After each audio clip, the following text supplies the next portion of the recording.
Inwestowanie w dochód pasywny w ostatnich latach zyskuje na znaczeniu jako element finansowej niezależności. Dla wielu inwestorów dywidendy są najprostszą formą osiągania dodatkowych, regularnych wpływów bez potrzeby aktywnego działania. Zdecydowanie łatwiej kupić dobrą spółkę dywidendową, nawet na polskiej giełdzie, niż odkładać gazylion lat na mieszkanie na wynajem, z którego potem i tak będziemy mieli 4% zysku rocznie plus uroczych lokatorów. Jeśli podobnie jak ja nie masz 1 miliona złotych, żeby kupić sobie drugie mieszkanie i je wynająć, założenie portfela dywidendowego może być dobrą alternatywą. Mój portfel dywidendowy jest dość niekonsekwentny. W średniej perspektywie moim celem jest jego przebudowa i całkowite przeniesienie na konta IKE i IGZE, tak żeby otrzymywać 100% wypłaty. Od lat moje dywidendy utrzymują się na podobnym poziomie, z wyjątkiem roku 2023, gdzie złotym strzałem była spółka Scope Fluidics i dywidenda w wysokości 85 zł na akcję.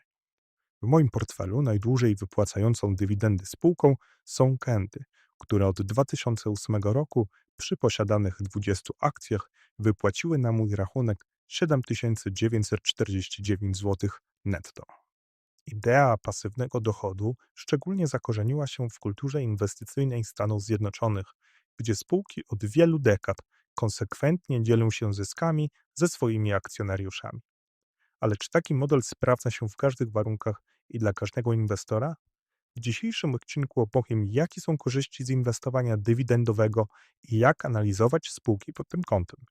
Nie pominę oczywiście ryzyk i porównania rynku polskiego i amerykańskiego. Zanim zaczniemy, prośba o lajki i suby na moje skołatane nerwy. A teraz do meritum. Dywidendy to regularne wypłaty części zysku netto spółki dla jej akcjonariuszy. Ich wysokość i częstotliwość zależy od polityki zarządu i ogólnej kondycji finansowej przedsiębiorstwa. W zależności od kraju notowania, dywidendy mogą być wypłacane co kwartał, co pół roku lub raz w roku. Oprócz wypłat gotówkowych, niektóre spółki oferują również dywidendy w formie akcji. Jedną z największych zalet inwestycji dywidendowych jest możliwość uzyskiwania pasywnego dochodu.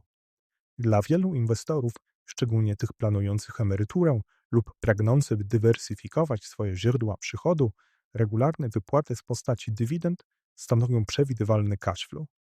Co więcej, reinwestowanie tych środków pozwala skutecznie wykorzystać efekt procentu składanego, prowadząc do wzrostu wartości portfela w dłuższej perspektywie. Spółki dywidendowe charakteryzują się też zazwyczaj mniejszą zmiennością niż rynek jako całość. Są to często firmy z ustabilizowaną pozycją rynkową. Dzięki temu inwestycja w takie przedsiębiorstwa może stanowić solidny fundament portfela, zwłaszcza w okresach zwiększonej niepewności czy spowolnienia gospodarczego. Jak zatem kupić dobrą spółkę dywidendową? Sama wysokość dywidendy nie powinna być jedynym kryterium wyboru spółki. Kluczowe znaczenie ma solidna analiza fundamentalna oraz zrozumienie sytuacji finansowej firmy. Na początek warto przyjrzeć się stopie dywidendy, czyli wskaźnikowi dividend yield. Jeśli jest on na poziomie powyżej 5%, może to wyglądać bardzo atrakcyjnie, ale nie zawsze oznacza to dobrą okazję inwestycyjną. Często tak wysoka stopa dywidendy jest efektem znacznego spadku kursu akcji, co z kolei może być sygnałem ostrzegawczym, że spółka ma problemy operacyjne, finansowe lub związane z otoczeniem rynkowym. Drugim bardzo ważnym wskaźnikiem jest dividend payout ratio, czyli stosunek wypłaconej dywidendy do zysku netto. Jeśli wynosi on więcej niż 90%, powinniśmy się zastanowić, czy taka polityka jest długofalowo zrównoważona. Spółka, która przeznacza prawie cały zysk na wypłatę dla akcjonariuszy, zostawia sobie niewiele środków na inwestycje, innowacje czy pokrycie ewentualnych strat. A to w dłuższej perspektywie może osłabić jej konkurencyjność. Nie można również pominąć wskaźnika zadłużenia, czyli stosunku długu do kapitału własnego, debt to equity. Im niższy ten wskaźnik, tym bezpieczniejsza wydaje się być spółka, zwłaszcza z punktu widzenia stabilności wypłat dywidend. Firmy o wysokim poziomie zadłużenia mogą być bardzo podatne na wahania stóp procentowych, kryzysy płynności czy spadki sprzedaży. Kolejnym elementem, który warto wziąć pod uwagę, jest historia wypłat dywidendy. Czy spółka była w stanie utrzymać regularność wypłat również w trudniejszych gospodarczo latach? Stabilność dywidend świadczy często o dojrzałości spółki, przewidywalnym modelu biznesowym oraz odpowiedzialnym zarządzaniu finansami. Na koniec zostawiam przepływy pieniężne z działalności operacyjnej. Nawet jeśli firma wykazuje zysk netto i wypłaca hojne dywidendy, a jednocześnie ma ujemne przepływy operacyjne, to dla mnie czerwona flaga. Może to oznaczać, że dywidendy są finansowane z długu lub sprzedaży aktywów, co nie jest zrównoważoną praktyką. Analiza spółek dywidendowych wymaga uwzględnienia wielu wskaźników. Kluczem do sukcesu nie jest pogoń za najwyższą stopą dywidendy, lecz umiejętność oceny jej jakości i trwałości. Korzystajmy z narzędzi analitycznych, weryfikujmy dane historyczne i patrzmy na kontekst rynkowy. Kupowanie akcji firm wypłacających dywidendy kojarzy się zazwyczaj ze stabilnością i regularnym dochodem pasywnym. Dla wielu inwestorów jest to filar długoterminowej strategii budowania kapitału. Jednak mimo tych niewątpliwych zalet, warto również pamiętać o zagrożeniach, jakie wiążą się z tą formą inwestowania. Pierwsze i najbardziej oczywiste ryzyko to możliwość obniżenia lub całkowitego zawieszenia wypłaty dywidendy. Sytuacje takie zdarzały się niejednokrotnie, szczególnie w sektorach o dużej wrażliwości regulacyjnej, takich jak energetyka czy bankowość. Przykładowo, wiele firm z branży energetycznej w obliczu kosztownych inwestycji w transformację energetyczną podejmowało decyzje o ograniczeniu lub wstrzymaniu wypłat zysków. Z kolei w roku 2020, w związku z rekomendacją Komisji Nadzoru Finansowego, większość banków czasowo zawiesiła dywidendy, mimo że część z nich była w dobrej kondycji finansowej. To pokazuje, że wypłata dywidendy nie zależy tylko od wyników finansowych, ale również od otoczenia regulacyjnego. Drugim istotnym ryzykiem jest tak zwana pułapka wysokiej stopy dywidendy. Wysoki wskaźnik dividend yield, na przykład na poziomie 10%, może wyglądać bardzo kusząco, ale często jest to sygnał ostrzegawczy, a nie okazja inwestycyjna. Taka wartość może być wynikiem gwałtownego spadku kursu akcji, który z kolei wynika z pogarszającej się sytuacji spółki. Dlatego przed podjęciem decyzji należy przeanalizować przyczyny tak wysokiej stopy dywidendy, by nie wpaść w pułapkę tanich akcji o wątpliwej przyszłości. Kolejne ryzyko, często niedoceniane, to zmiany w systemie podatkowym. Aktualnie dywidendy w Polsce objęte są tzw. podatkiem Belki w wysokości 19%. Choć system ten obowiązuje od wielu lat, nie możemy mieć pewności, że w przyszłości nie dojdzie do jego zmiany, czy to w kierunku wyższej stawki, czy wprowadzenia nowych obostrzeń. A każda taka zmiana może znacząco wpłynąć na rentowność całej strategii opartej na dywidendach. Nie mniej istotne jest również ryzyko spadku kursu akcji. Nawet jeśli spółka wypłaca dywidendę w sposób regularny, to może się okazać, że jej kurs akcji w międzyczasie spada. I to w takim stopniu, że wartość dywidendy nie rekompensuje strat wynikających z deprecjacji Twoich aktywów. Inwestor, który skupia się wyłącznie na wypłatach z dywidendy, może w ujęciu całościowym, czyli po uwzględnieniu spadku kursu, ponieść stratę. Dlatego przy selekcji spółek dywidendowych warto oceniać nie tylko ich politykę wypłat, ale również ogólną kondycję finansową, model biznesowy oraz perspektywy wzrostu. Przyjrzyjmy się teraz dywidendowym różnicom w Polsce i USA. Średnia stopa dywidendy, czyli relacja rocznych wypłat dywidend do ceny akcji, istotnie różni się między rynkiem amerykańskim i polskim. W Stanach Zjednoczonych, w przypadku indeksu S&P 500, przeciętny dividend yield kształtuje się na poziomie 1,5%. Jest to relatywnie niski wynik. Powodem tej sytuacji jest dominacja dużych spółek technologicznych, które rzadko wypłacają dywidendy, oraz preferencja amerykańskich firm do skupowania własnych akcji, zamiast dzielenia się zyskiem w formie dywidend. Z kolei na warszawskiej giełdzie sytuacja wygląda odwrotnie. Średnia stopa dywidendy wynosi 4,9%. Taki poziom plasuje GPW w czołówce rynków oferujących wysokie wypłaty gotówkowe inwestorom. Na ten wynik wpływa struktura indeksu w Warszawie, w którym dużą wagę mają spółki z sektorów takich jak bankowość, energetyka czy przemysł, tradycyjnie wypłacające wysokie dywidendy. Polska giełda, mimo że się rozwija, a dividend yield jest solidny, pozostaje jednak rynkiem wschodzącym z ograniczonym potencjałem. Jak wiemy, nasza giełda stoi spółkami Skarbu Państwa. Dla inwestorów jednym z kluczowych wskaźników jakości spółki jest stabilność wypłat dywidend.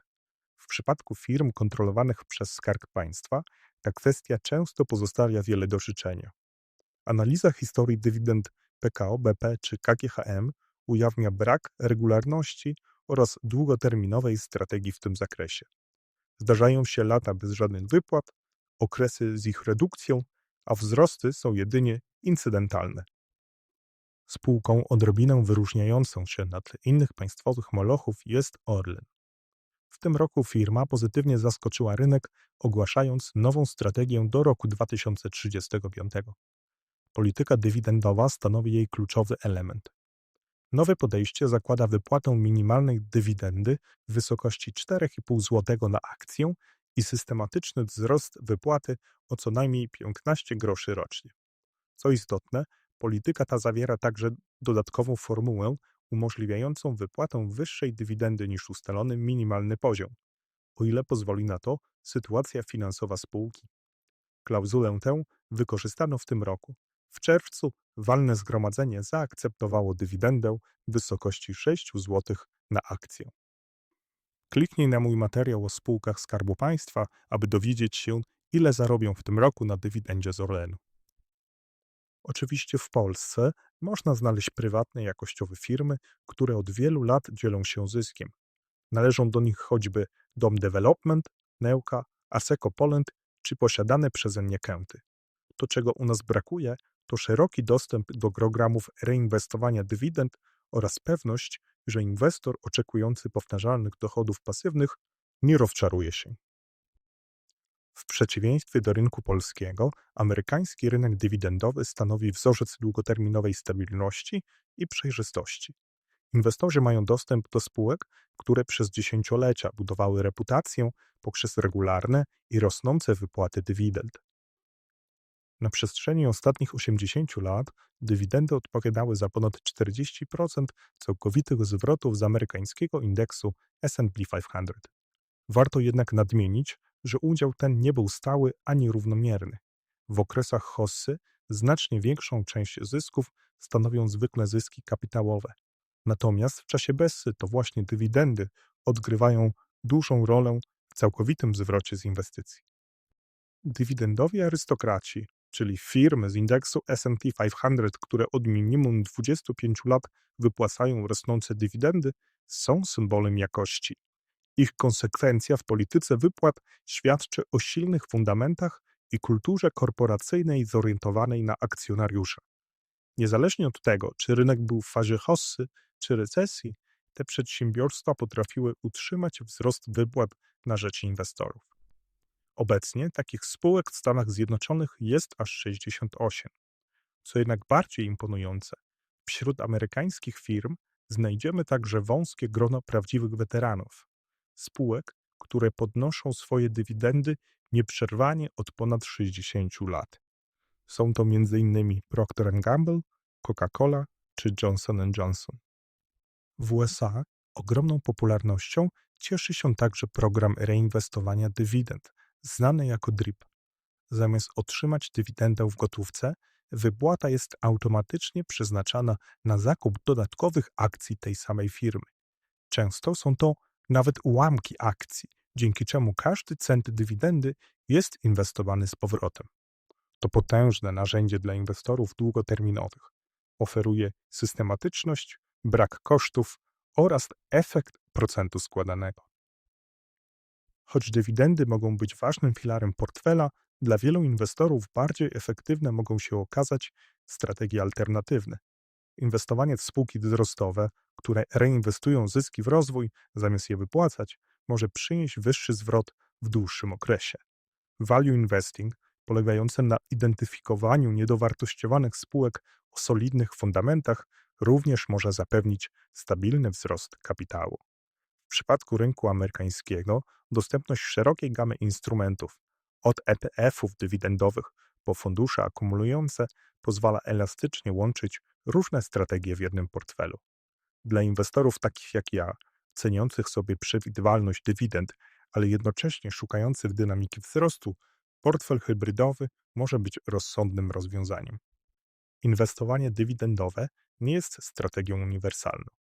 Dla inwestorów szukających regularnego dochodu i niższego poziomu ryzyka może być idealnym wyborem, pod warunkiem, że działa na rynku oferującym przejrzystość, jak rynek amerykański. W Polsce taka strategia wymaga ostrożności. Inwestorzy oczekujący szybkich zysków lub wysokiego bieżącego dochodu mogą się rozczarować. Kluczowe jest dostosowanie strategii do własnych celów, horyzontu inwestycyjnego i tolerancji na ryzyko. Jeśli jeszcze tu jesteś, wielkie dzięki i do zobaczenia w kolejnym materiale.